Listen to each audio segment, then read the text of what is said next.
Hello and welcome to the Doofcast, the official variety podcast of doofmedia.com. My name is Scott Daly, and this is my co-host and brother from another mother, Matt Freeman. Matt, how is it going this week? It's going well, Scott. Looking forward to talking about some little gold men. Yeah, we have something a little bit different for everyone this week. It's not our usual episode format.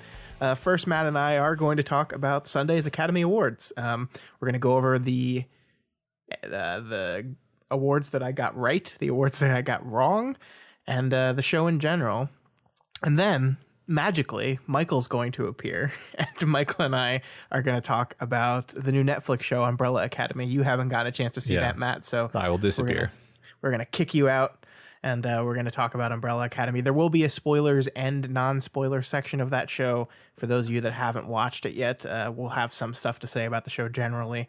But we haven't recorded that part yet, so I can't know exactly what it's going to be, but we're going to do that. And then, through the magical power of editing, Matt will rejoin me at the end of the show, and we're going to talk about the death of the cinematic universe.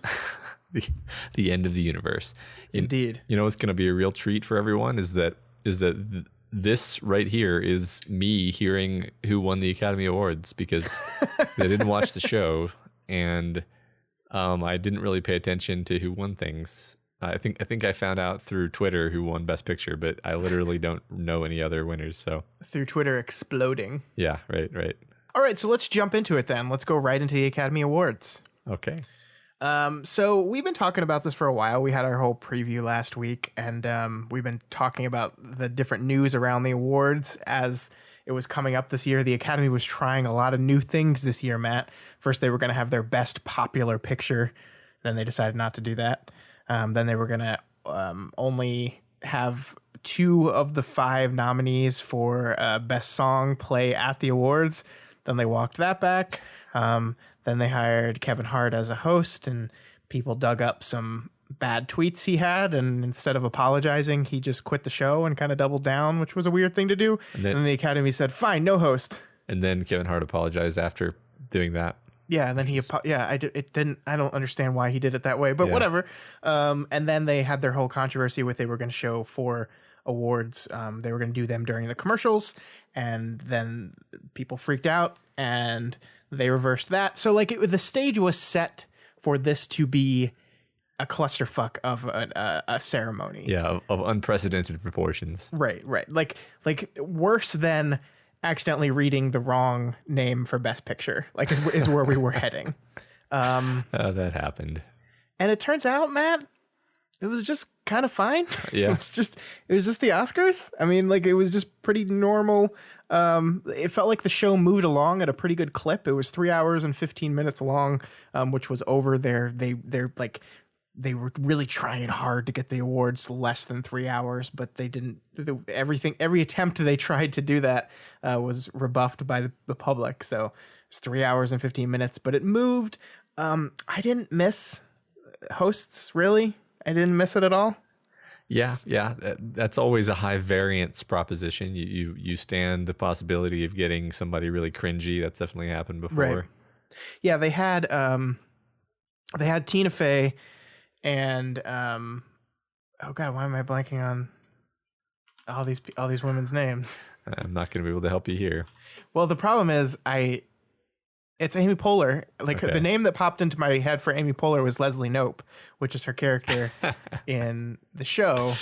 Understandable. And all that time I just wasted. I couldn't think of Maya Rudolph. There we go. They had Tina Fey, Maya Rudolph, and Amy Poehler up there at the very beginning of the show, and they kind of made they did a 2-3 minute monologue that was making jokes about how there were no hosts. They were like, these are the jokes we would make if we were the hosts, but we're not. So they did that, and then they disappeared. I thought it'd be really funny if they just had them continually come back throughout the entire show, restating the fact that they're not hosts while also being clearly host. hosting. But they didn't do that. The show opened with a performance by Queen and Adam Lambert, and it wasn't that great. They played We Will Rock You and We Are the Champions, which I just feel like, I don't know. There are probably better Queen songs you could play Yeah. at the Academy Awards. I don't know. Yeah, those are strange. I mean, yeah, they're definitely classic Queen songs, but yeah, interesting. I guess they're short. They're short. Yeah, I mean, there's no way they could have played Bohemian Rhapsody or anything like that. But I don't know. I just feel like maybe play a little of Bohemian. I don't know. Like that's the movie. That's the name of the movie that's nominated. I don't know. Whatever. Yeah. I didn't think it was that good of an opening performance, but then the rest of it went fine. I mean, they didn't have any of the stupid like let's interact with normal people segments. Didn't have any of that. They just kind of went through things one by one. Some of the hosts had good, or some of the presenters had good jokes, and some didn't. The only really awkward part where I missed a host was at the very end of the awards after the Best Picture winner was given out. Julia Roberts was the one giving out the Best Picture, and it's like they realized that with no host, they didn't have anyone to end the show. So it's like just Julia Roberts standing there, and she's like, I guess that's it. It was just really awkward. Wow. That's amazing. Yeah, but I mean, compared to what everyone was saying this thing was going to be, it was not. It was fairly standard Academy Awards. And that is true in the awards themselves. There are ones that made you happy, and there are ones that made you question why you get so excited about this thing in the first place. You had some speeches that were wonderful and impactful, some that were just like you could tell off the cuff and emotional. And overall, like it was what the Academy Awards are. Nothing changed. I don't see the reason going forward for them to ever have a host again. I don't think they need it. I think it's proven that. And a good host can do a lot, but I think it's so hard to get a good host. I think just because it's a hard job in general. Yeah, it'll be interesting to see if they continue to not have the host, and then if they do they ever try to have a host again? You know, right. I imagine, you know, we'll see. I don't know. It's going to keep going. So they'll figure. I mean, out. the ratings were up this year, and now so all the think pieces online are like the ratings are up because there wasn't a host. No, it's like no, the ratings were up because Black Panther was nominated for an Academy Award. Yeah, like for 3 of the 8 Best Picture nominees were giant movies, so people that don't normally watch the Academy Awards watched them. Like if you want people to watch the Academy Awards, keep nominating the biggest films of the year. Right. That's the trick. Do that. Right. But yeah, so let's move into the categories. We're not going to go through what won everything. I think we're just going to focus on the stuff that I got wrong because it's fun to look at how dumb I am. Yeah, sure. I did all right. I think I guessed there's 24 categories. I think we did 20 of them last week. I abstained from the short films because I hadn't seen any of those, and I abstained from the foreign films because I hadn't seen all but Roma. Although I guessed that Roma was going to win, and it did.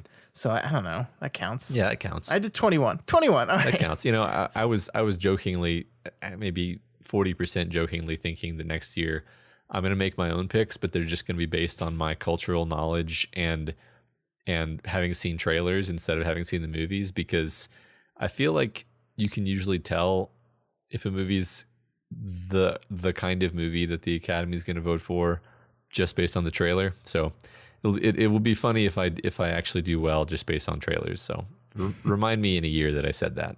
Yeah, and I think actually you'll do really well, because from my experience, the more time I've spent on this, the worse I have done.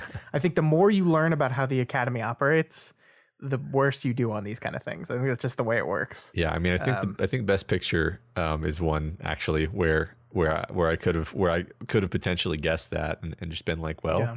Seems like the kind of movie the Academy would love. Yeah, yeah. Speaking of which, that is one of the ones that I got wrong. All right. Because I guessed Roma was going to win Best Picture, and the winner was, as everyone probably knows, Green Book. I don't know why I wrote Room. Green Book. I do. Green Room is an excellent movie. It's a different movie, yeah. Green Book, a movie I haven't seen, but I've read enough think pieces on it to know that I really don't want to see it. The LA Times, I'll give them this. So I think the award was announced at like 10:02. And the LA Times had an article on their website by 10:05 that said, why Green Book is the worst Academy Award winners since Crash. It was perfect. I almost want to see it just to understand. But yeah, I mean, I'm sure everything I've read about it is just that it's fine. Uh-huh. It's just like a milquetoast, very kind of classic look at racism in like the Driving Miss Daisy type of variety, where like these just two people and they just don't understand each other, and then they bond, and then they solve racism through their friendship. But there's so many like weird things around this movie, like the Don Shirley was the black man that was played by Mahershala Ali, and how like his family like has condemned the movie as being completely unfaithful to who he was. The writer of this movie is the guy that Viggo Mortensen played. His son is the guy who wrote this movie, and he apparently wrote it in such a way that made his dad look really good, obviously. And apparently he didn't even know Don Shirley like had a family, which is something you feel like if you're writing a script about two men's interactions with each other, you should know that. It's just, there's a lot of weirdness around it. And I can understand why in a year that there was just so many films that tackled the problem of racism in this country and did it in wonderful, nuanced ways. I think for a lot of people to see a movie like this that is very like old school way of tackling this issue was disappointing for a lot of people. Yeah. But not for the Academy. That's the weird place we're in right now, Matt. I feel like, and if you look at these Academy Awards, I think what you see is the new school and the old school of the Academy battling each other. There's a lot of people that like, I think the popular opinion was that Roma was probably going to win this category, but there's a lot of members of the Academy that are very resistant to the idea of Netflix winning an Academy Award, winning Best Picture. Yeah. They see Netflix as a threat to the traditional way of theaters and movies and those distribution lines, and they don't want it. So there's a lot of pushback against that, and I don't know. I feel like I said something a few podcasts ago. I think we were talking about like the possibility of Black Panther winning, and I think my comment was something along the lines that like the Academy, based on everything I understand about the way they vote and the kinds of movies that they select, especially for the top categories like Best Picture, it's never just what was actually the best movie, right? By any standard, by any like logical standard. It's always, what political narrative do we in Hollywood want to endorse this year? Yeah. And that is exactly what's happened here. The once again, Hollywood has chosen to basically make a politically motivated choice, and they've done it in a way that pissed everyone off this time. Right. But that's not like, I don't actually think that's accidental. Like I think this is a flag, you know? Well, there was an Academy voter who anonymously told, I forget which reporter he told this, but he said, I voted for Green Book because I'm tired of people telling me what I'm not allowed to like. And I mean, that is a real sentiment that exists in people, right? I mean, like I was watching, I mean, it's kind of crazy, right? Like it's crazy to have that. It's exactly why many people voted for Donald Trump. It's exactly the same, like you could use the exact same language. Yeah, you're right. And I mean, like like you think of Hollywood, we have this image, and I think the conservative right likes to build this image of Hollywood as being this entirely liberal, left-leaning establishment. But yeah, it's like you're seeing the same kind of fracture and divide within this system that you're seeing in the country as a whole. It's kind of incredible. Mm-hmm. Yeah, fascinating. Yeah. All right. Next up, a big surprise, but one I was happy about, was Best Actress. So I guessed, and just about everyone guessed, that they were going to award Glenn Close the award for The Wife. This was kind of like, maybe not for this movie specifically, but for like a career, like celebrating her career, because this was her 7th nomination. But no, Olivia Colman, in her starring role in The Favorite, won this award and had the best moment of the night. If you haven't taken the time to go look at her acceptance speech, I strongly suggest you do it, because she was not expecting to win, so she did not have a speech prepared, and she's rather funny, and she was just hilarious up there. She said, this is hilarious. What is happening? Like, this is never going to happen again. Like, she's just like, it's one of those, like, sometimes people have very well prepared and very impactful, emotionally powerful remarks. Hers was definitely an off the cuff, like, real reaction that you just love seeing. It was one of the best parts of the night. I loved it. I was so happy for her. I'll check it out.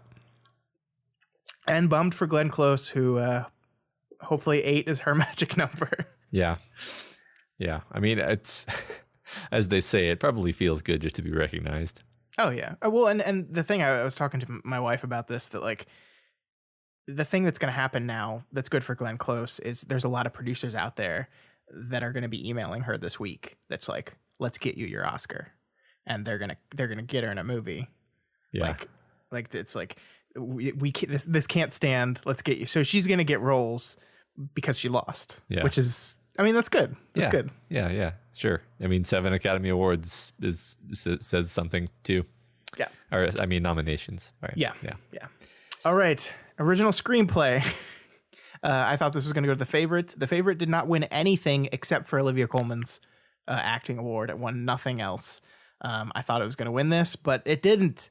In a prelude to what was going to be the Best Picture winner, Green Book won this as well. So now Nick Pizzolatto, not Nick Pizzolatto, I forget his name now. Whatever his name is, the writer, has 2 Academy Awards. 2. Good for him. 2 Academy Awards. That's 2 more than Glenn Close has. Nick Vallelonga. Okay. Nick Vallelonga, who is the son of the main character in the movie, he's got his next project lined up, Matt. It's so exciting. What's it gonna be? It's a romantic comedy called That's Amore, about a middle-aged man working in his family's pizza restaurant, and then a shy but interesting new girl starts working there, and then he falls in love with her. And it's like, it's hilarious to me. It sounds like such a bad movie. This is gonna win Best Picture next year. No, it won't. It's, look, I'm so mad about Registering it. prediction. I'm so irrationally mad about this. Registering prediction that this is gonna win Best Picture next year. Well, I don't think it's gonna be ready next year, but okay, whenever it's out. But like, I mean, he wrote this movie like he's the main character. Oh yes, of course. I got you. We're on the same wavelength. I just like, you think after winning an Academy Award, like you won an Academy Award for writing, you got Best Picture and Best Screenplay, you can make anything. You can make whatever you want. What is the story you've been dying to tell? Oh, a pudgy 40-year-old Italian guy falls in love, and the girl they're going to hire for the role is going to be this like 20-something-year-old like skinny girl. Like, it's just, ugh. Yeah. That's why you get into show business, Scott, is so you can live out your fantasies on the silver screen. I'm so glad. This guy has mob connections too. He's giving Italians a terrible name. That's why I'm so mad about this. I know. All right, next up, the 4th thing I got wrong was film editing. I guessed Vice was probably going to win it, even though I didn't want it to. And I said, you know what? It doesn't matter as long as Bohemian Rhapsody doesn't win. Oh my God. Are you serious? I am dead serious. Oh my God. Bohemian Rhapsody won for Best Film Editing. Okay. I haven't seen that movie other than the scene that you forwarded to me, which was the worst thing ever. I hope this doesn't influence like anyone else to start doing things that way. So here's why I think it happened.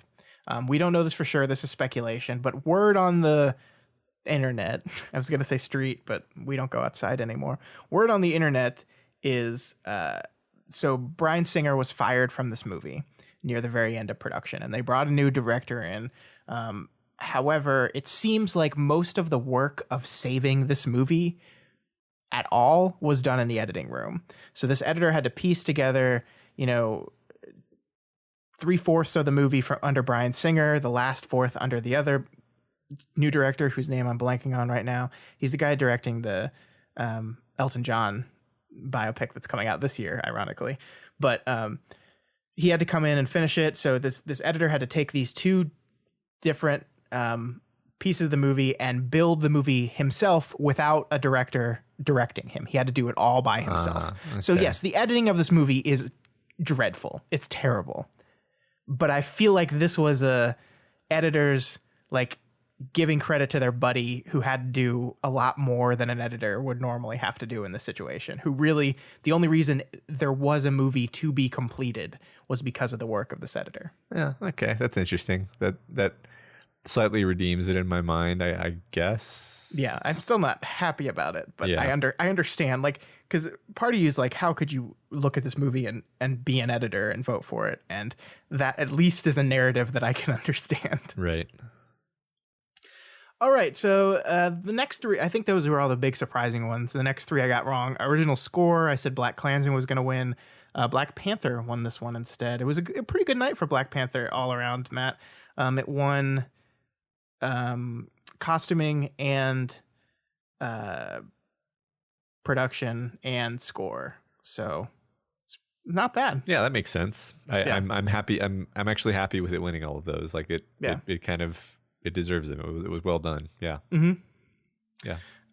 The other big one that I got wrong is I thought RBG was going to win for documentary feature, but Free Solo, the climbing documentary, won instead. I have yet to see that documentary. I'm happy because I didn't think RBG was that great of a doc, and I was hoping that the one I really wanted to win, which is Minding the Gap, would pull it off. But I hear Free Solo is excellent, and I can't wait to watch it. And this is just like inspires me to watch it more. So happy about that. Yeah, that was one where I feel like I would have guessed that just based on trailers. It's like, look, it's the one that's filmed on the side of a goddamn mountain. So, True. Yeah. True. And then lastly, visual effects. I thought Avengers was going to pick this one up, and it didn't. First Man actually got this award, which made me very happy because they did a lot of pretty complex stuff to get the different shots that they were going for in this movie. And this is the only award that First Man won. So I'm just going to pretend that this is actually for Best Picture. And there we go. That makes me happy. I guess you were right about the Hulkbuster suit not looking quite good enough. Yeah, that's probably why. I've really got to see First Man because like I'm kind of shocked, honestly. Like Avengers to me is like, this is a fantastic example of what you can do with modern special effects. I would guess just Thanos himself would have won the Oscar in many prior years. Yeah, I would guess this is we don't want to give it to an Avengers movie type of thing. We'll give Black Panther some awards because that was culturally significant, but Avengers, that nonsense, no. That would be my guess, why that happened. Yes. Not to take anything away from First Man, because I do think that movie looks fantastic. I'm kind of shocked that movie just didn't play at all in any of the awards conversation. It just I don't get it. I don't get why. I mean, you have an Academy Award winning director coming in off of La La Land, which is a movie that did very, very well. It's got a great cast. It's a very it's a biopic. Like it seems like Academy Award, like it's just they want. This is the exact kind of stuff they want, and they just didn't touch it. Yeah, it's kind of crazy. It's got Ragaz. It's got everything going for it. Yeah. I don't get it. I don't get it. Oh well. First Man, visual effects. Good job. So yeah, that was the Oscars. It's same old. I always leave these things like being like, yeah, that was about what I expected it to be. I enjoy the talk leading up to it, and then the ceremony itself is usually just like playing out the way you think it will, and that's basically how it works. So yeah, right. I mean, I guess the only way that I really care about the awards is it's nice to think that the people who did the work that you appreciated so much in the film are getting recognition, and they're getting a little boost to their career. That's meaningful. I've always said that I think it is more interesting to see the nominees than see the winners, because I think like being an Academy Award nominated person will help your career, whether you win the silly contest and how they decide who's going to win or not. Just being nominated is actually a huge deal. Yeah. Because like there's tons of people working in film, and you're one of the 5 people that year that got honored for the thing you did. Yeah. So that's a huge deal. Right. I mean, how many hundreds of films are there per year? And yeah, thousands. Yeah. I mean, I honestly don't know. Like I'm kind of curious now, but yeah, no, that's great. It's a good point. I mean, I think Netflix by themselves is releasing like 200 films this year. So Wow. Okay. that might be an exaggeration, but it's a lot. It's a lot. Cool. All right. So until next time, Academy Awards, keep just doing your nonsense. Hopefully it'll be a better Best Picture winner next year. Who knows? Maybe it'll be Avengers Endgame. No. No. No. Doof. All right, and we're back, and now magically Michael is here, and Matt is gone. Hello, Michael. How's it going? Hello. Did we just jump into the future? We did, kind of. Or the past. I don't know. It's confusing. Time travel stuff. Right? It's so hard. Michael, we are here today to talk about the newest superhero television show on Netflix, The Umbrella Academy. Yes. And as the resident superhero show expert, I'm pleased to be here to offer my opinions. I guess this is not part of any of your boycotts or anything, maybe because it's just turning on your TV and not having to go to a theater. Yeah, well, actually, the reason I watched it is because the author of Umbrella Academy is Gerard Way of My Chemical Romance. Oh. Yes. And you do love My Chemical Romance. It is the only CD that I owned in my car back when I had any CDs in my car. Yeah, and I do remember many times in the Tradition dorm listening to you playing My Chemical Romance. Not that I was complaining, because I liked that album a lot too. So I didn't know that. and I was aware of his comic book a long time ago, and it's got this really cool cover art. And I read the Wikipedia article of it, and I was intrigued, but then I never got around to buying it because I don't think I ever saw it at a store, and I don't buy things online because they don't like to exist on the internet. Right. So I forgot about it, and then I saw they made a show, and I was like, oh, great, I guess I'll watch it. Yeah. So we are going to have, we're going to do our usual like 10, 15 minute non-spoilers conversation about this thing. And then we're going to move into talking about spoilers, because I think there's a lot to say on this show. The show's doing a lot of things. I hesitated to call it deep, and I'm not sure why I did that. Because I would call it deep. The show deep? Yeah. I guess. I mean, that's just kind of I think any show is as deep as you want it to be, because you're the one who makes all the meaning for it. So I guess that's fair. So yeah, let's move right into it. Let's talk about the Umbrella Academy, and this will be our spoilers-free section. So, Michael, what is in broadest terms, what is the Umbrella Academy? As a concept, the Umbrella Academy is, so the premise is there is this one day where these, I think 12 women just gave birth all of a sudden without ever having been pregnant. And this kind of eccentric millionaire adventurer adopts as many of them as he can, which I believe is 7. Mm-hmm. And they all grow up with powers, and he kind of raises them to become superheroes, and he trains them, and it's a kind of a hard, structured, weird childhood, and they get to be kind of famous. But then the cool thing about the show and the premise is like all of the whole origin story and all of them becoming superheroes, as we were talking about earlier on G-Chat, like that's not what this story is. That's all done pretty briefly.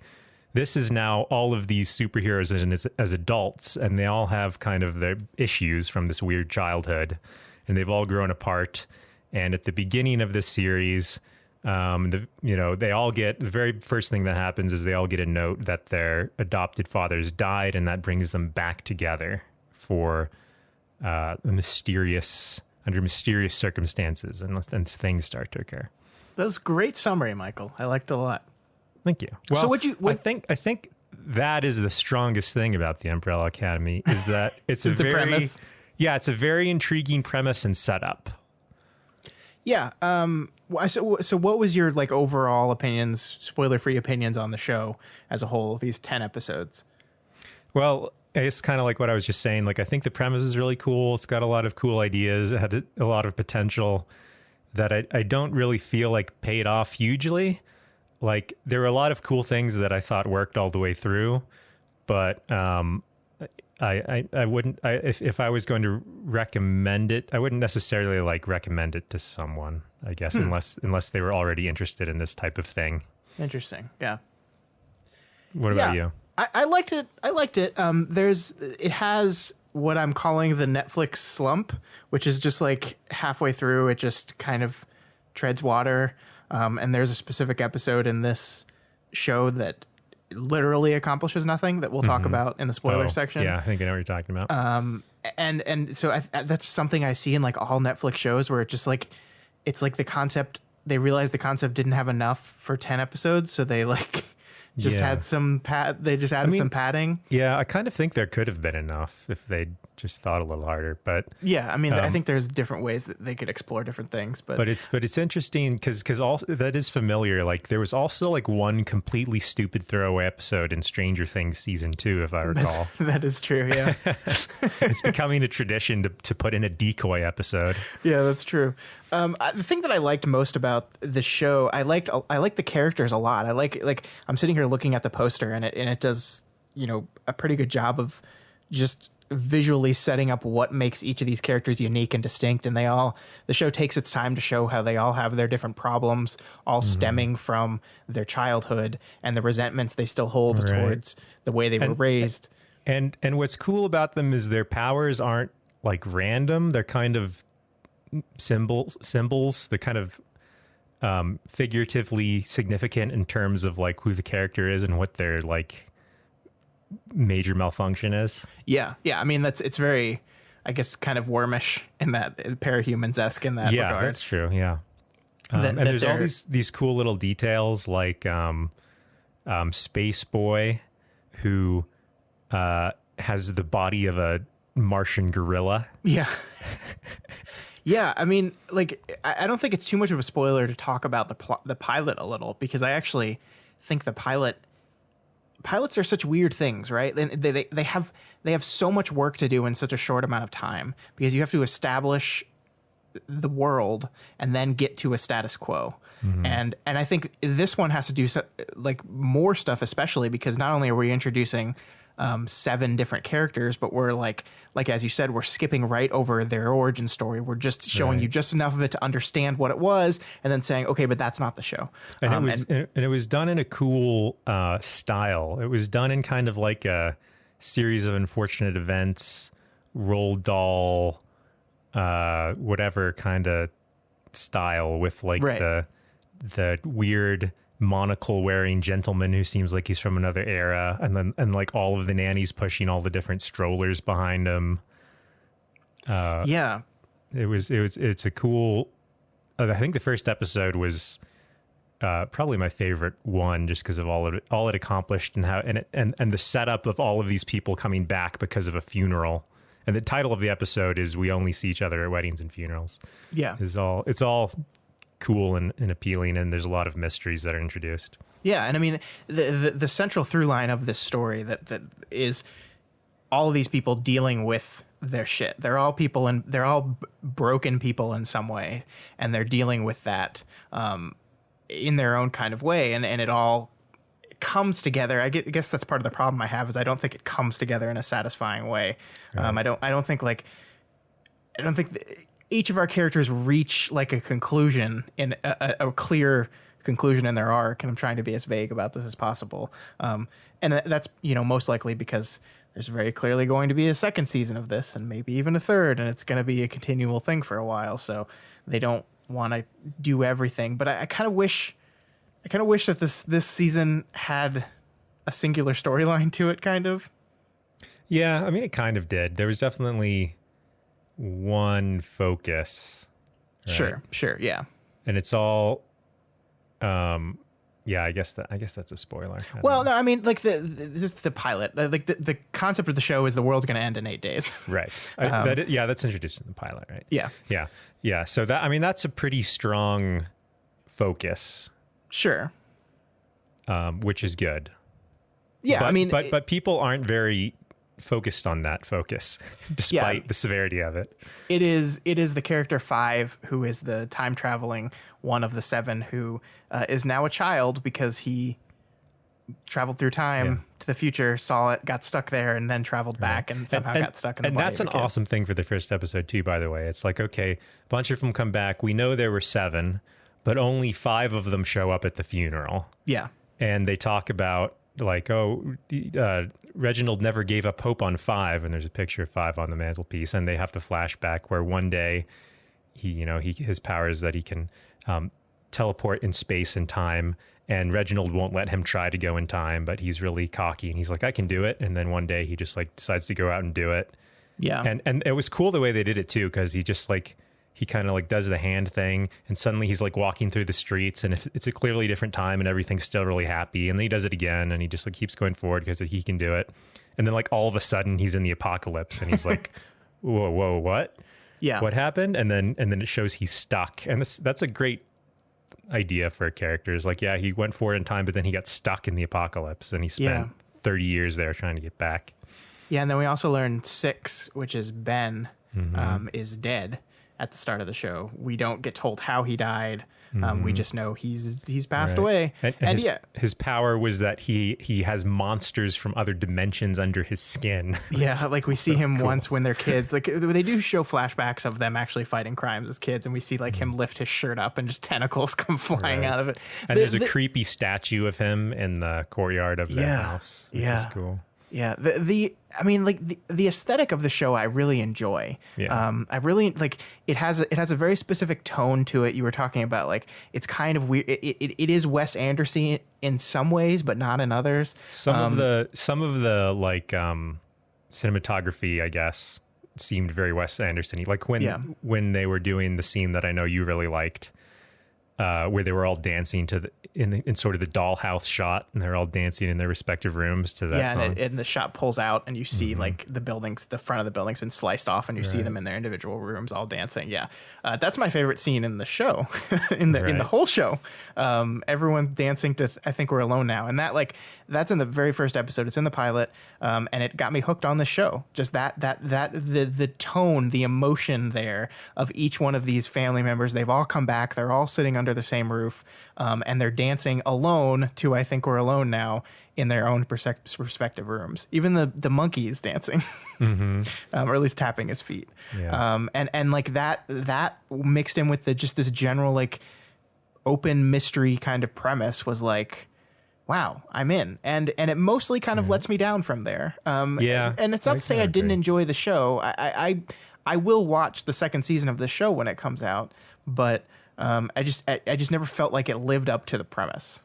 Yeah, I mean, I said to you earlier, it was very J.J. Abramsy for me, where it felt like they set up a lot of cool things in the first episode, but then they just kind of didn't really go anywhere with it. Yeah. So I think let's talk about those things though, because I think there's a lot of interesting stuff to talk about there. Okay. So let's go ahead and move into spoilers starting right now. Mm-hmm. So let's start with what's wrong with Vanya? So yeah, Vanya is the character we didn't talk about much in non-spoilers, but Vanya is our non-powered character who was ostracized from the group because she didn't have any powers, and it turns out no, she did have powers. She's basically just the Dark Phoenix and can't control her powers, and they're super destructive. I'm kind of tired of that idea as a character. Yeah, I mean, I think it's interesting, tying into our whole theme about like how their father did a number on them, and it's broken each and every one of these people in certain ways, and the way forward is actually to learn that as a adult you need to stop blaming your dad for things. Like, I think the most interesting thing about Vanya's arc in this story is not her, it's Leonard, her boyfriend that turns out to be crazy, who, I don't know if you guessed that this guy was bad second he showed up on screen, but I was like, yeah, he this was guy's really bad. creepy ever since he first asked for music weapon. Like, you could tell he was trying to manipulate her right away, which I guess is the sign of like a good actor, actually. Yeah. And it doesn't, I mean, I don't know if that's the right way to do it. I don't know if it would have been better for them to make us really like Leonard and then like have it be a reveal that he's bad, or if it works to just kind of have it hanging over the whole time where you like suspect he's bad, which is I think what they purposefully went with. Yeah, well, I mean, they pretty much reveal it fairly soon, right? I think it's like the third episode, the third or fourth episode. I don't think it was that soon, actually. Are you sure? I thought it was. Yeah. No, they had hints. Like she found Allison, Vanya's sister, like found him in her room. Oh yeah, you're right. Which was suspicious, but all that was actually revealed there was that he left flowers there. But I don't think it was actually revealed what he'd done until many episodes later, when it shows that he took the book. Yeah. When I think that's the first time they sleep together. It's the episode. I think it's the episode, the wasted time episode, actually, where she first finds the book, but then that doesn't matter. Yeah, I think you're right. No, it's before that. I think it's the episode before that, because like they hook up and the camera does like a pan up showing her power, and it pans up to the first chair violin dead in his attic. Oh, yeah, I think that might be it. Yeah. But I like him as a character because like the central plot, he's basically Syndrome from The Incredibles, where like he really wanted to be a super and wasn't, and they were mean to him, so he decided he wanted to get revenge on them. But I like it as like his motivation for this whole thing is tied through his terrible childhood, where his father was a terrible person to him. Like he beat him regularly, and so he has kind of the same hang up with his dad that all the Umbrella Society guys have with Reginald.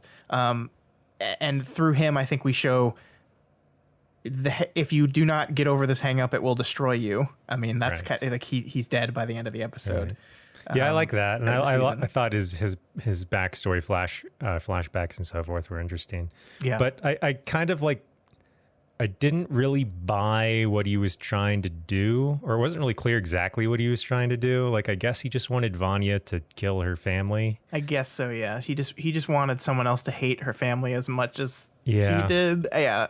It just like seemed like he was being evil for no reason, and I don't know. It wasn't super compelling. I think my problem with it is it's so like circumstantial. Like the reason he gets the book that leads him down this path is just because what's his name happened to dump it out in the trash. Like it's just, that's a very random. But I mean, like, and here's where I think this show suffers, because I was talking to you about this before, and I was comparing this to a show called The Haunting of Hill House, which is another Netflix show that came out last year, and it is ostensibly about a similar thing. It is about this family who suffered this really bad trauma-filled childhood, and now they're all grown up and they're all a mess, and a death reunites them. It's actually the very close formula, only it's using the horror genre to explore this idea of trauma and pain and getting past it, where this show is using the superhero genre. And structurally, what The Haunting of Hill House did is at the very beginning of the episode, or very beginning of the show, each episode dove deep into a specific character. It was an episode focusing entirely on that character. It showed their past. It showed what led them to where they are now. And then once it's finished that for all the characters, then we can like move forward together now that we have that central understanding. And that's what I felt like this show was missing. I felt like this show didn't have those moments where it really dove deep. I think we got like a surface level understanding of every single one of these guys' problems. And I think they're all interesting. Like each one of their problems is unique and interesting, and I liked exploring it, but I wanted more of it. I wanted more focus on it. I didn't want to like cut to random things, and I didn't want the show to have to cut to random characters who aren't actually doing anything in this episode because we feel like we have to, because we're not doing a character focused episode. We're doing just here's an hour of the show moving forward. Yeah, I think that would have worked really well. I mean, I will say though, I do kind of like that a lot of things are left to your imagination as well. Like I'm glad they didn't explain the death of Six very much and so forth.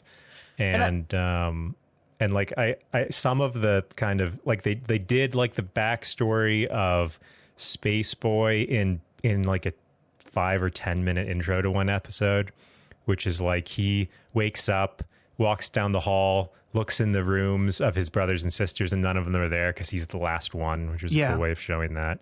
And then his father sends him on a mission, and then like they just cut directly to him like being super injured and about to die and being wheeled through the house. Yeah. Which is cool. Like I'm glad they didn't have like the whole episode be like the mission, because the mission isn't important. No, I completely agree. Yeah. So like I like that a lot of things were explored, but the thing is like it should have been like 6 episodes shorter. You know, like if you're going to go on that long, it's like, yeah, I mean, that's probably the most interesting thing to do would probably be exactly what you're suggesting. Well, and I just don't, I don't feel like by the end of the show, some of them have resolved their shit. But like, if the whole theme of the show is, and I think this is what it is you can't blame your dad for all the bad shit that happens to you forever. Like eventually you just have to take control of your own life and grow forward on your own. And I just didn't feel like that idea ran through each of the characters' arcs. And it hasn't because it hasn't yet. But like we finish the show and the family's all together again, and they basically failed to prevent the apocalypse, but they are able to go back in time together and try again. And so they're together, but I don't know. I just didn't feel like some of them have made improvements on their shit, but I don't know. It didn't feel like we had gotten to a place of closure on anything. Right. Yeah. Like Allison's story, like she didn't really have a story. She had like I really like the idea. First of all, the power is cool. The ability to manipulate reality by lying, because like you know, the type of person who just like compulsively lies and spreads rumors, which is the word she has to use to activate it.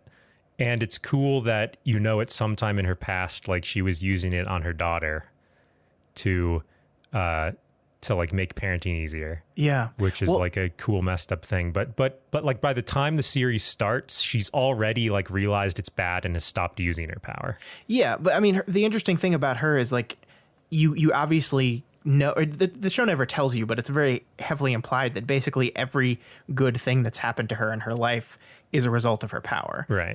It doesn't come right out and say it, but it's very clear that she became famous because she used her power. It hints that the reason why her husband is even with her is because she used her power. Right. And then, we get this bit about her using it to make child rearing a little bit easier. And that's a very interesting through line, because it basically, you create a situation where you have to live your life knowing, did I earn any of this? Like, is this, do I deserve any of the things that I have, or is it just because I forced it? I think it would have been cooler for that storyline to have this realization during the series. Right. Because there could have been a lot of situations where she was doing that, and then like something really heartbreaking happens, and she has a realization that you can't just solve all your problems that way. Because it didn't feel like she ever really had a realization. She was just kind of like pretty nice the whole time. Yeah. And, you know, was like hanging out with Vanya and so forth. Why do you... Is it because you're doing the SNL thing? What's wrong with Tanya? Oh, God. Yeah, I mean, I think it... And I think that would be interesting, too, because, like, I get what the show's trying to do. She's... At the point she's introduced in the show, she never uses her power. So the moment where she tries to use it on Vanya in that 8th episode, I think, is impactful, because you know that's a big deal for her. But I agree, if we had seen like the beginning of the series is the realization where she stopped using it, if we saw that moment, then I think the moment of where she decides to use it anyway maybe lands a little more, is a little more impactful. Right. And I was pretty annoyed with Klaus the whole time too. Like, I guess I'm tired of like the drug addict character who's just like a party boy and irresponsible. And it's like, yeah, okay, at some point something will happen and he'll be clean for a little while. And yeah, but I mean, I loved that they gave him, like, I love that there was motivation for why he's that way. Yes. Like, he's not just the guy who got hooked on drugs and like he's literally trying to make the voices go away. Yes. It's a cool reason to go down that line because of his power and being locked in a mausoleum with dead people and so forth. Yeah, Jesus. And there were cool moments like he's forced to be responsible when he needs to look after Luther that one night. And so, you know, they do good things with it, but I don't know. I wasn't super interested in that story. I was really interested in Space Boy's story. Yeah, Luther is my favorite. It was really good. I like he's a very likable character, first of all, but it's a neat. He's kind of the he's kind of the Scott archetype. Like he's the type of character I usually end up liking the most. Who's just like he's the good guy. He's trying to do the right thing, and think everyone keeps shitting on him. Yeah, he. I don't know why I like that character. I loved too, like, when he's given the 8 body to save his life. Like the tropey thing to do would be to have him at that point reject his father and be like, "Why did you do this to me?" But his reaction to that is actually just like, "No, his father saved my life." He doubles down on it, which is incredible. Fine. Yeah, and he's not hurt until he realized that his father had actually discarded him as being useless, which is a much more impactful, like, like, oh, he sent me to the moon for no reason. Oh my God. Yeah. Except the realization is. Undercut by the fake episode. Let's talk about the fake episode. Yeah. Because this is so this is something that other TV shows have done, right? So the basic concept is here is that we go see a day in the life of these people, and then through Five's time fuckery, all that's erased, and then we have another episode that is basically just the same episode, except things happen slightly differently because of Five's entrance here. And I mean, the thing about Luther is he still learns, like we still see him learn that it was all fake. But because his reaction in the timeline that actually happens is like to get wasted and hook up with some random person, versus his reaction in the episode that wasn't is like this really emotionally impactful moment with Allison that is just erased. Yeah, that was a much better one. Well, and here's the TV show Angel that I really like, the Buffy spinoff, did something similar to this where they had, I think Buffy came to LA to be with Angel or something, and he was cured or something so they could be together, and they spent this wonderful, amazing, happy day together. And then basically by the end of the episode, he finds out that he has to make a choice that basically takes that day away, erases that day from existence. But he remembers it and he makes that choice. And so like it matters from a character perspective because he knew it was coming and he made that choice, and he has to live with it going forward, knowing that he had everything he ever wanted, but had to choose to take that away for the greater good. Right. Because all of the characters here don't remember any of it, it's an episode that is solely for us, the viewer. And I think that cheapens it a little bit. It does. And like they had like all the like character moments in there, and like Vanya discovering she was being deceived. And it's annoying that all of that was just a waste. That felt just like cheating to me as a way of like advancing her story without actually advancing her story. Because we're like, oh, she found the book. No, just kidding. She's not going to find that out for 2 more episodes. When you start doing stuff like that, it makes everything seem not impactful, because once you like acknowledge time travel, like I love time travel movies, but once you acknowledge it too much, it's like you've now made everything pointless, because you can just redo everything. Yeah. So nothing feels like it has consequences. I didn't like that. I see what they were going for it, and it's an interesting idea, but I just wish they had structured in a way that it feels like it matters more. Yeah, and I wasn't really that interested in Five going into the future and infiltrating the bureaucracy. Yeah, I mean, it just that felt like spinning his wheels. Like just like the only thing we get from that is he learns the name of the person that they have to try to kill. Yeah, and you think maybe he killed the boss lady, but that was also undone in an unexplained way. So it's just like, that was literally pointless. Yeah. Well, it's interesting because he blows up all the suitcases, he kills her, so you're like, whoa, that's it, you did it, good job. And then that's entirely undone. But let's talk about we haven't talked about Cha-Cha and Hazel at all yet. And they're pretty big characters in this story. Great characters, like probably up there with my favorite characters of the show.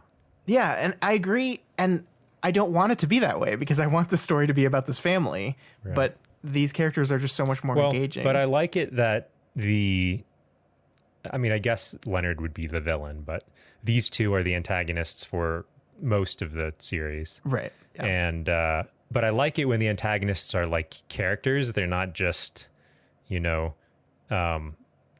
story, like characterless walking death. They're like actual people who are annoyed at their company. And there's the great love story with Hazel and the donut lady. Oh, I loved it. Yeah. And there's the great, like, they clearly have a close relationship as partners, even though they complain about each other, and because they decide not to kill each other. Both of them decide not to kill each other.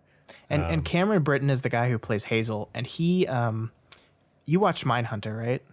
Yes. He was the guy who played Edmund Kemper, the serial killer in Mindhunter. Oh. And he has such a presence to himself. Like it's a completely different kind of character. It is a completely different character, but he has a kind of similar weird way of talking. Yeah, that now that you've said that reminds me of it.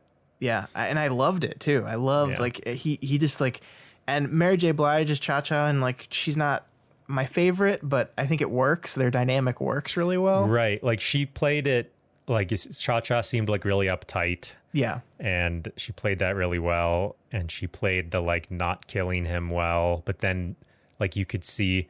But then when she saw him with the donut lady, she was like really angry and jealous and like wanted to kill him again. Yeah. That was great. That was great. They were both did a really good job. I think that's the only thing I enjoyed about the Fake Out episode was that we got to see their attempted murders of each other from two different angles.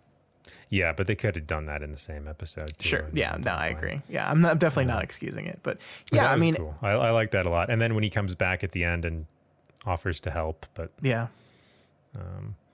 But he disappears at the very end, so he's not dead. He and the donut lady get teleported as well for some reason. Well, they escape the end of the world to some other timeline, basically, I think, right? Because they had the briefcase. Oh, did they have the briefcase? Yeah, there was the briefcase in the lady's office. Yeah, it did zoom in that it was hidden in the... Yeah. So hopefully they'll be happy together in some other timeline forever. Right. But that's not how these stories work. That's a cool ending for them. I kind of hope that's the end. Like it's, like they've their storylines have been played out. Like I don't know what they'd have to start something new. Yeah. I'm trying to think of what else to talk about. We haven't talked about Pogo.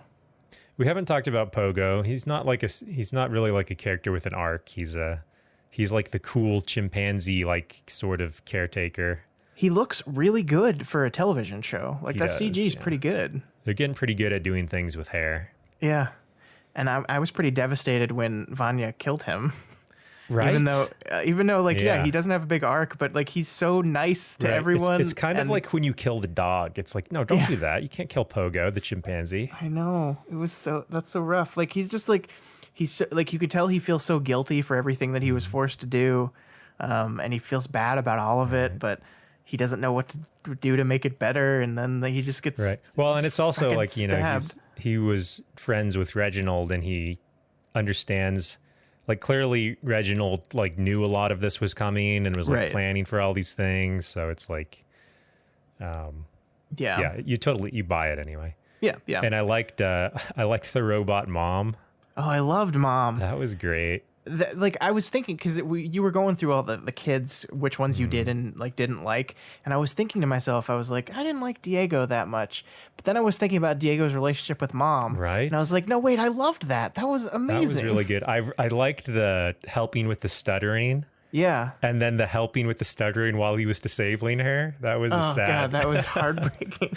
Yeah. I mean, that's the thing is there's so many things, there's so many different beats of this story that I really, really loved. I just felt like it didn't come together in the end in a satisfying way. Exactly. Yeah. But yeah, there were a lot of great moments. Like it was super impactful because Diego's such a like tough guy. Yeah, I know. Like, and that's like I kind of inherently roll my eyes at the tough guy type character. Right. So the fact that they were able to like quickly show that level of vulnerability that made me care about them was really great. It puts a whole nother spin on his character because it's like, oh yeah, he's actually trying really hard to seem like a rebellious troublemaker, but he's actually like a mama's boy, kind of like he had a lack of confidence in everything as a kid. Yeah. So he's making up for it. He's a mama's robot boy. And he's the one that kills her. And I like that he never tells anyone else that. Right. Like they just assume that it was the assassins. Yeah, I like that too. And I liked that Six was showing up in Four's vision, like basically always there with Four. Yeah. That was a cool little reveal and a kind of a neat thing how he's just like always has this little dead sidekick. Yeah. And it was a good moment when he came back in the last episode and can interact with the world and saved too. Yeah, that was a creative little wrinkle on the power of Klaus. Yeah. It was a good if you can call it a final battle. in the last episode. Yeah. How each of them kind of does a thing, and he ends up bringing back Six, and everyone can see Six one more time as his tentacles go apeshit crazy and everything. Kill all those guys. Yeah. I like that battle. And then we don't really get resolution at the end. We just know that they're gonna live to fight another day, I guess. But going back to Vanya, it's like Jesus. I didn't really like her character very much. Like, she seemed kind of pathetic and unlikable the whole time. Like, I didn't think it landed. Like, I saw what they were going for, but I wasn't that sympathetic with her. Yeah, I mean, I don't know. Like, it's interesting because on the one hand, they seem to go out of their way to make you sympathetic because, I mean, the father treated all these kids wrong and bad, but she got the worst of it, it seems. But yeah, on the other hand, like, she's generally miserable. Like, they made her the one that, like, betrayed the family. Like, she wrote the book, and I guess we're supposed to feel bad that she betrayed the family for nothing because the book didn't really sell and no one actually cared. So I don't know. Like, I'm kind of with you on this. I see what they were doing with her. I think I like her a little more than you do.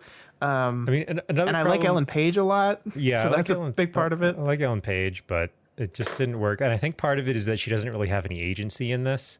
She just kind of like does random whiny things and then is manipulated by a guy. But she never actually really makes any. I mean, I guess once she learns that she's being betrayed, she kills the guy. Yeah. But at that point, she's already like Monster Vanya. So, I guess maybe the only actually like emotionally impactful moment in her storyline was when she thought she killed Allison. Yeah, I actually like. The reason I think I like her is because I think the scene where they lock her back in the chamber that her dad locked her in. Yeah, that was good too. Yeah. And you're just like, you're seeing that if they just didn't repeat this mistake, like if they had just like taken her out of there and like been a family, like then this stuff might not have happened. Right. Yeah, that was a good scene too. But the whole first 8 episodes or whatever. I mean, that's episode 9, and that's the thing where I think like maybe a structure in which you take a whole episode to explore a character might have done better for this, because really, but she was explored the most probably. Like, I think there was a tiring amount of flashbacks where she was being ignored by father or her power was being revealed. And but I don't necessarily mean flat. Like, I feel like since her whole relationship is predicated on the deception of Leonard, she, like, first of all, she just doesn't have a lot to do until the end of the story. Like, she's just kind of there.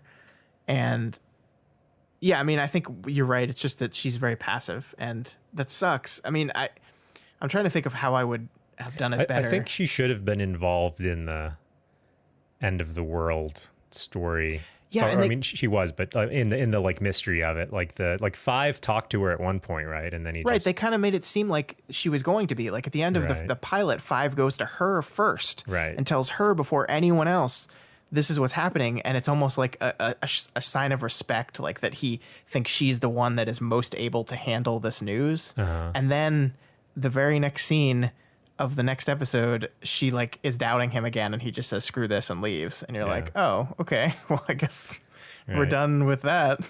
Yeah, that kind of undermines their point, because or maybe it is their point, but it's like it's all her fault that she's being ignored, is what that shows, is what that scene tells you, right? Is that he's trying to confide in her, and she's like, I have to practice tomorrow, so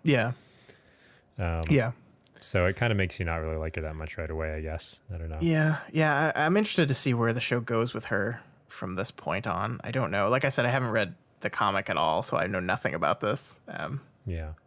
Other than she was like a white violin-looking character in one of the pictures in the comic I saw, and they hint that all her clothes turn white at the end of this story. So they show you that they turn white. So I don't know. I don't think the second season is going to be as good. I think this would have been really good as a 1-season thing where everyone's storylines got concluded.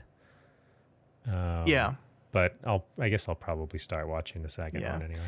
I guess the last thing I want to talk about, like, aesthetically, is just the needle drops that this show does, which I actually tend to like. Like, basically every episode has an action scene that's played to some almost like ill-fitting pop song. Like, it's like, oh, look at this loose, fun pop song while people are terribly murdering each other. Like, I think the first one is Istanbul Constantinople is playing while Five literally, like, stabs everyone in the diner to death. And, like, I like those moments. Like, we already talked about the I Think You're Alone Now moment. I just think the show uses it every episode to the point that it's just like by the time I was on the 10th episode and they're in the bowling alley and a pop song starts up again, I'm like, okay, I get it. Like I get it. You don't have to do it every time. It's stylistically consistent though. Like if they just did it once, I feel like it would have been out of place, but it's like a Tarantino movie kind of in that way, right? Like Tarantino always does the kind of songs that don't really seem like they fit and they change the tone. Yeah, I guess, but it just felt like it became so formulaic, and it's like, okay, here we have to do this now. What's the song going to be this time? And I don't know. I just kind of got bored with it by the end. Oh. See, I like it when shows commit to a structure like that, where it's like what we do in our action scenes is we have this tone and we invoke that by these sets of things, and that draws the style of the series together. I gotcha. Yeah, I mean, it is definitely consistent. You are correct. I mean, I think it's a popular thing to do in general these days. Like, I don't think it was a unique thing for the series. No, it was not. I think it's a trendy thing to do. Well, the funny thing is, like, so many of the songs they use have been used for similar things in other movies. Like, they used the Queen song that was used in Shaun of the Dead, and I think it's used better there. They used a song from the Thomas Crown Affair, and I think it's used better there. So maybe that's why I just had trouble with it. I mean, maybe a more internally consistent style would have been if they'd used My Chemical Romance songs all the way through. But they didn't use any, did they? They didn't use any, I don't think. I think it's because those songs are not tonally congruent with what they wanted the action scenes to be. Well, they're kind of poppy, but they're not like classics. They were playing a bunch of like classic 80s stuff, and so which I guess kind of worked because a lot of it was trying to evoke like an older era. It didn't really seem, I don't know when this was supposed to have taken place. It didn't really seem like this show actually took place in modern times, but maybe it did. Yeah, I mean, I think it was just kind of, otherworldly in general. I think they probably said the date some point in the time. They did. I'm pretty sure. I'm pretty sure it's supposed to be 2019, but I don't know if they ever specified or if I can back that up. I think I don't know. Yeah, did they have cell phones? I don't remember. I don't remember them using cell phones.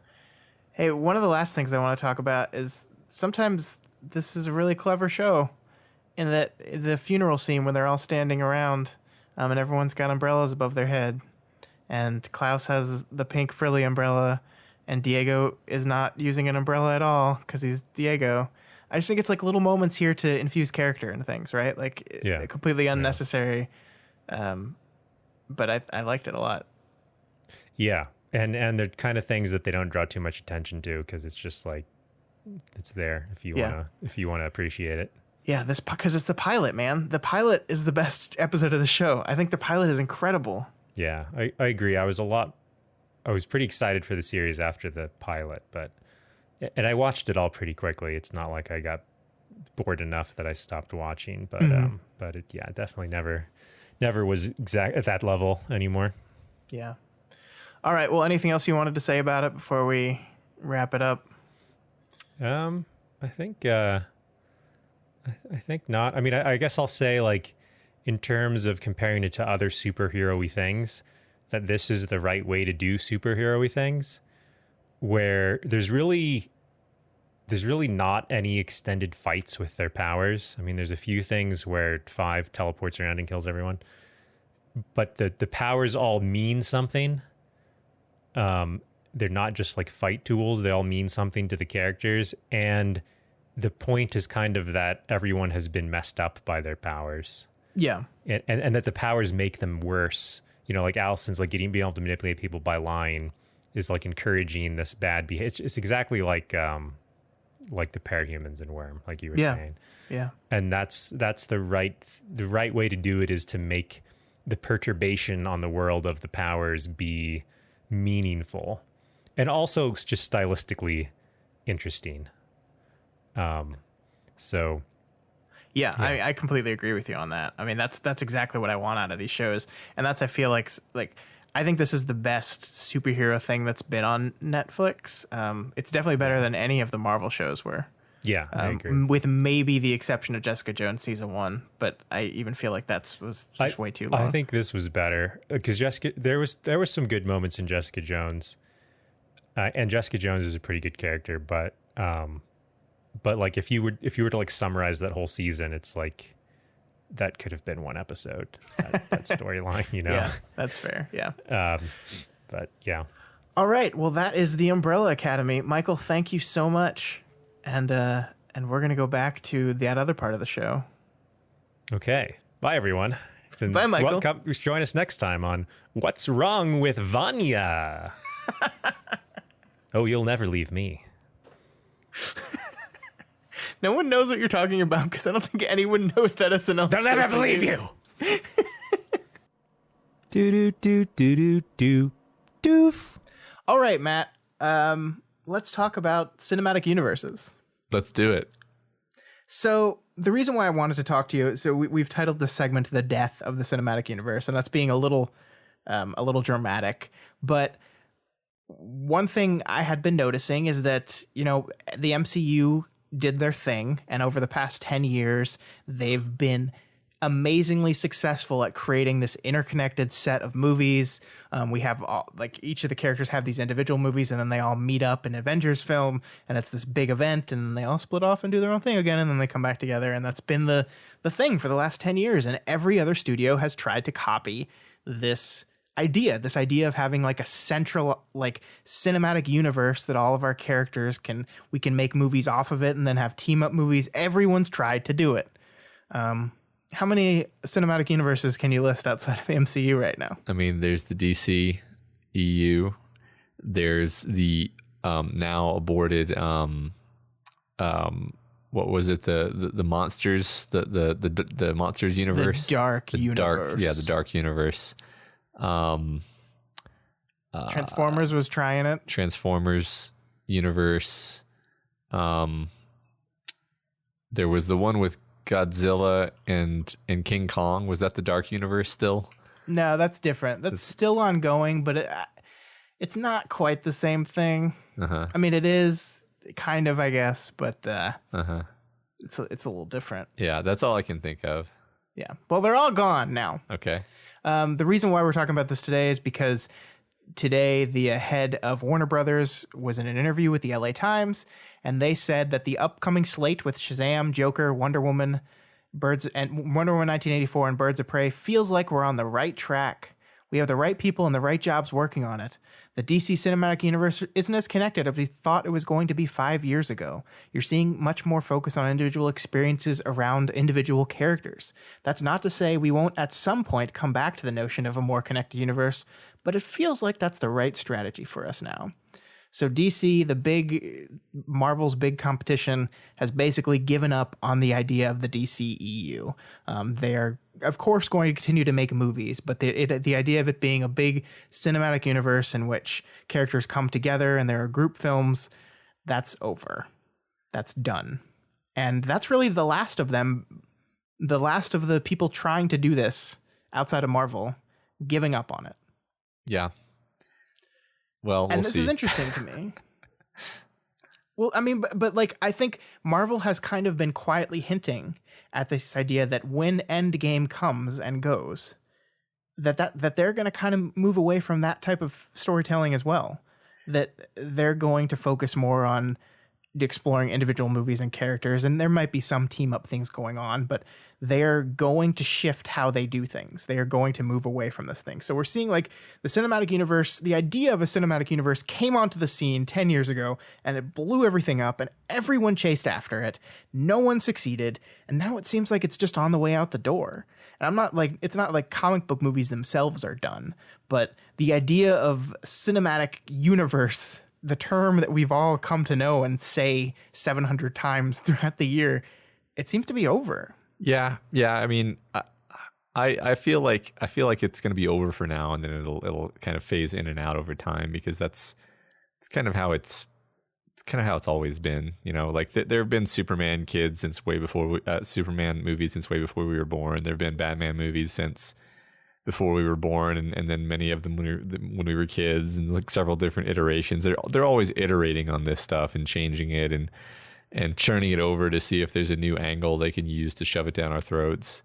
But like the MCU is really this fantastic anomaly where, like, I remember just like years ago seeing the thing where they have like phase 1, phase 2, phase 3 Marvel films, right, phase 4, and it's like, what's funny is at the time I was like, oh my God, what a cynical, disgusting corporate like this is gonna be a disaster. It's just this cold-blooded corporate calculation where they plotted out these movies in advance to see how much money they can squeeze out of us.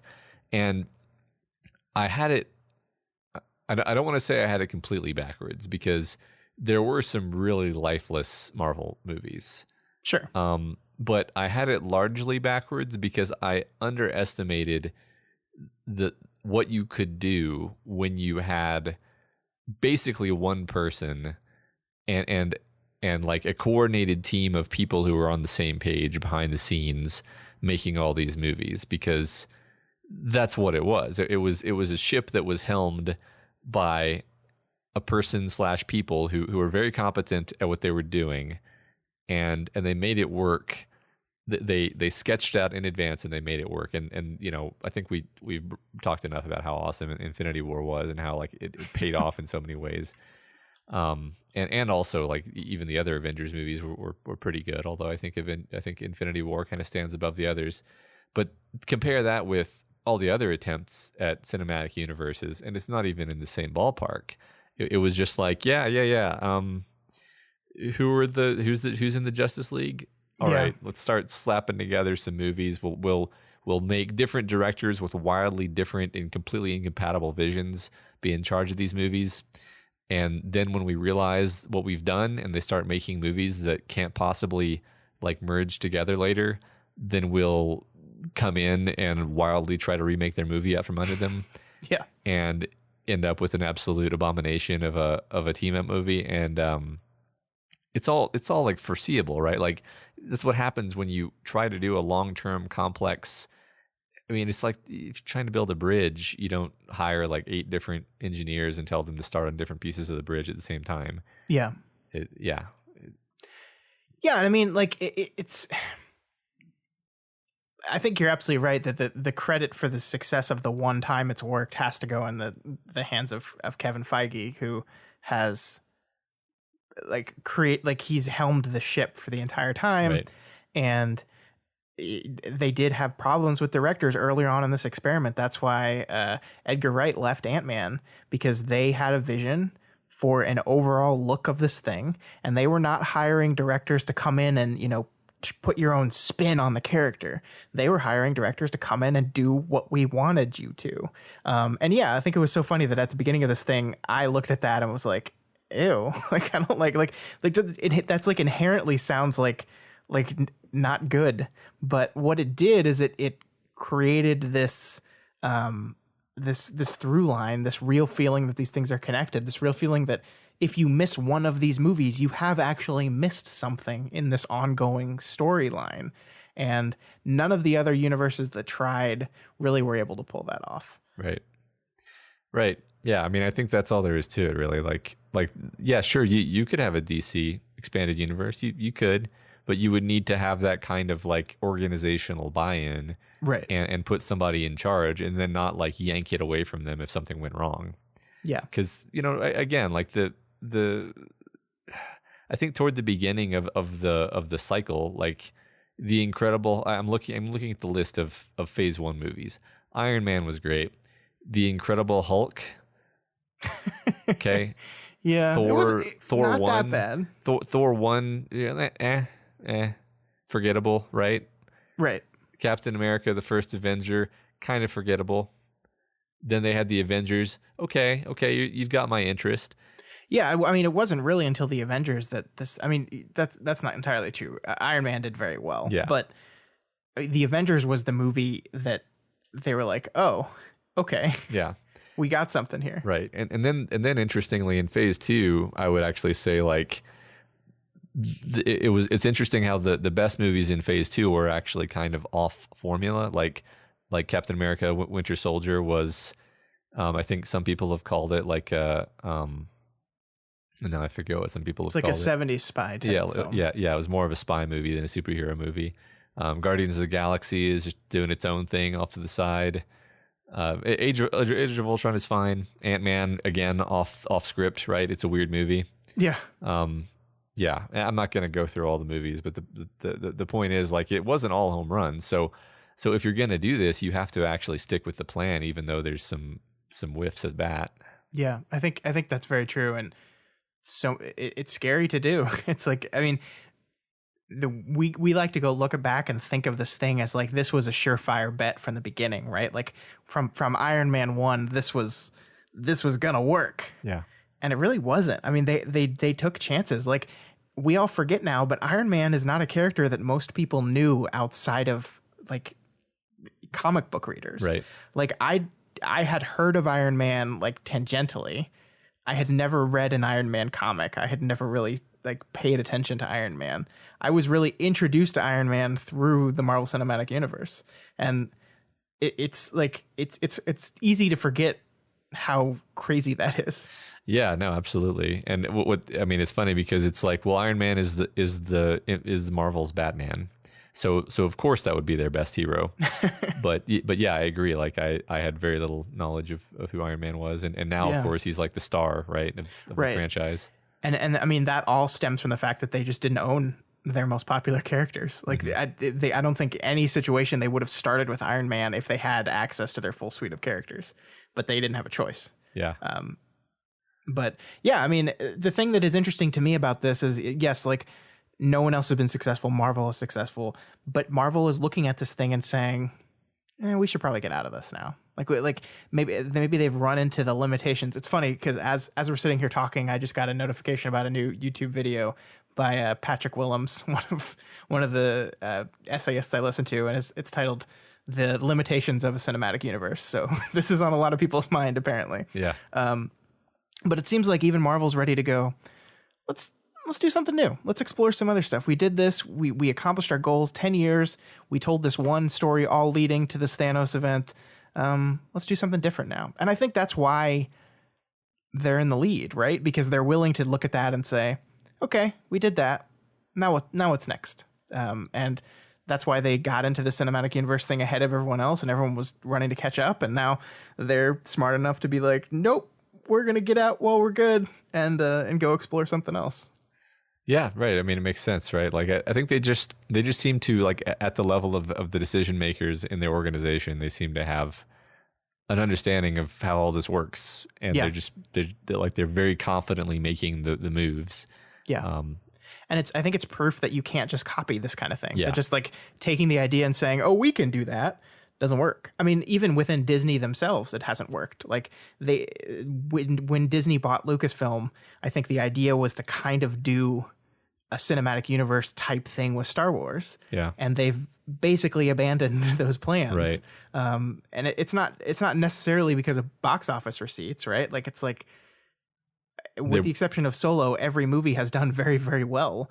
It's just they kind of see the challenge in making something like this work. Like all those movies have had production troubles, every single one of them.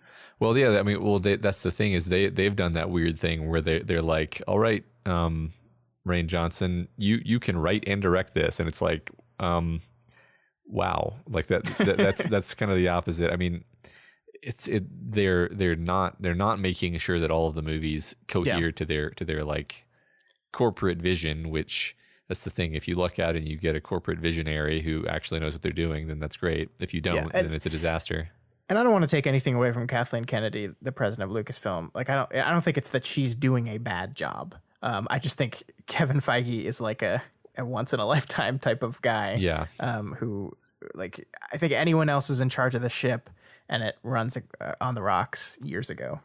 Yeah, I mean, like I guess I'll just make the statement. Like I don't think I think there's no way you can have an MCU or no, a cinematic universe that really works unless you have someone who you can say like that's the person who's in charge.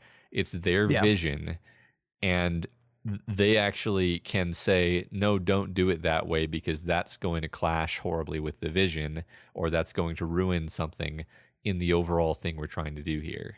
Mm-hmm.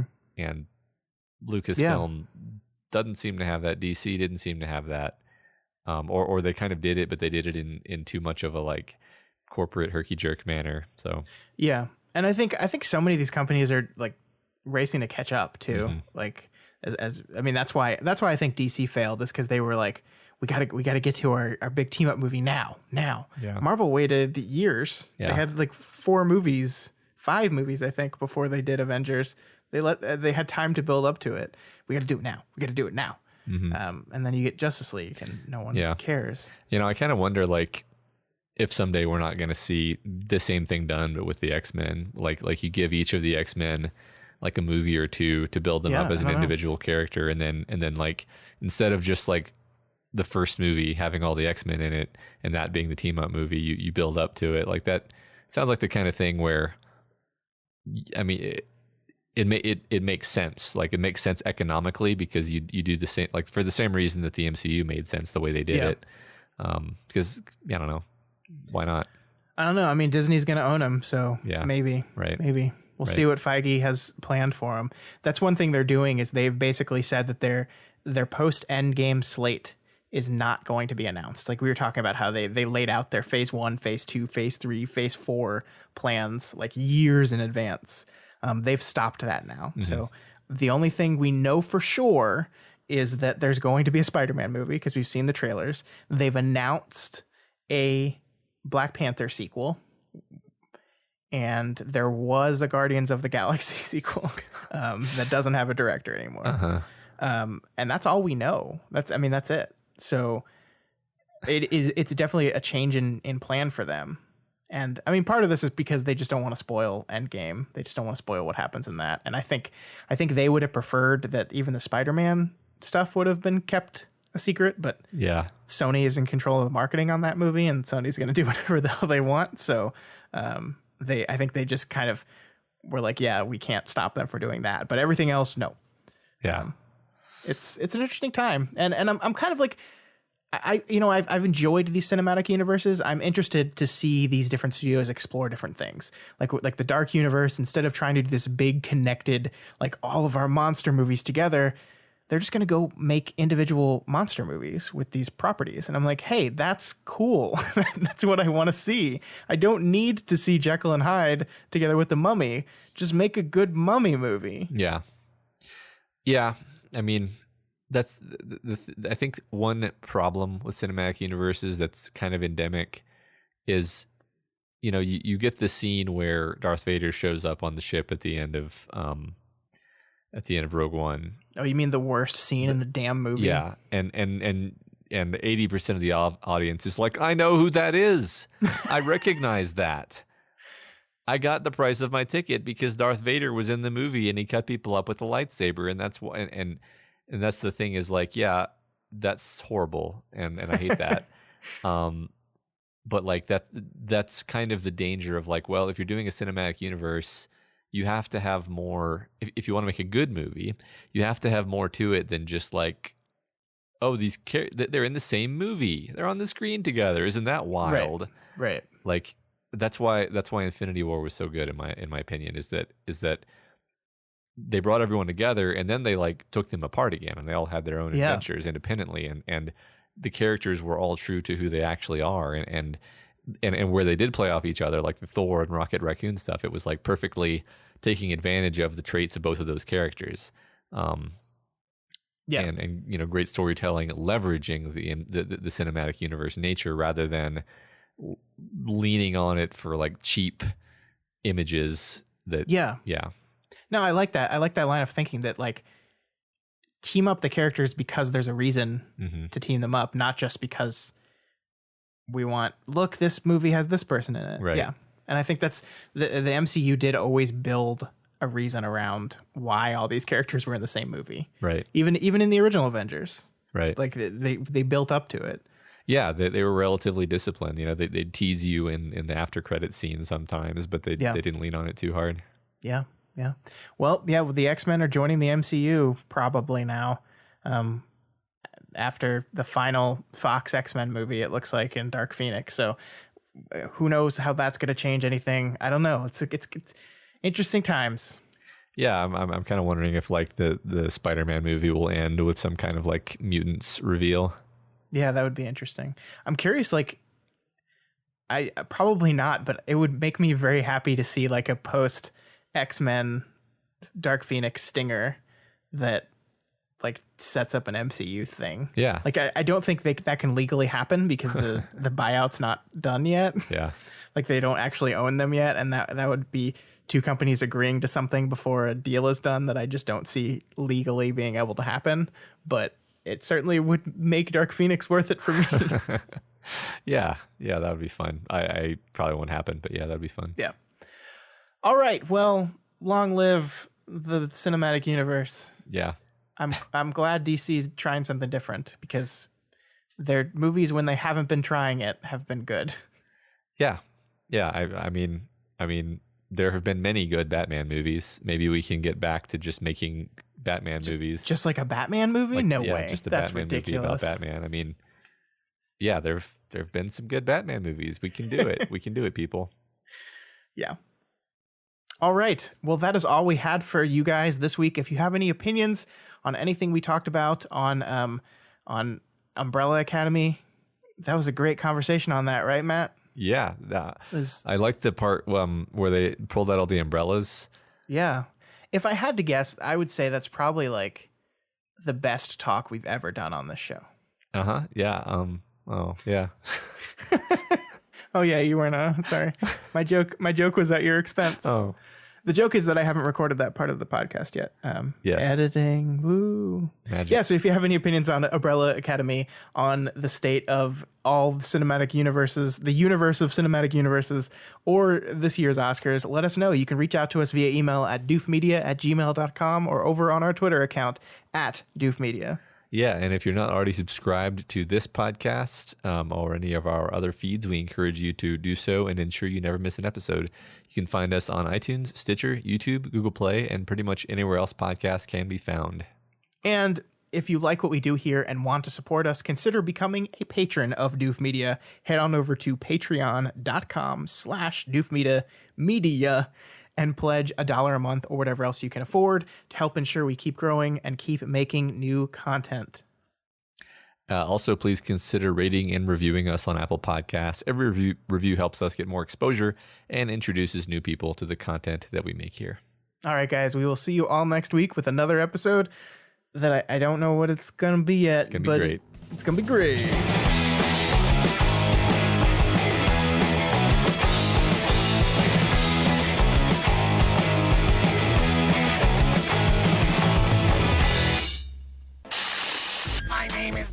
And you'll do what I say. My name is Doof, and you'll do what I say.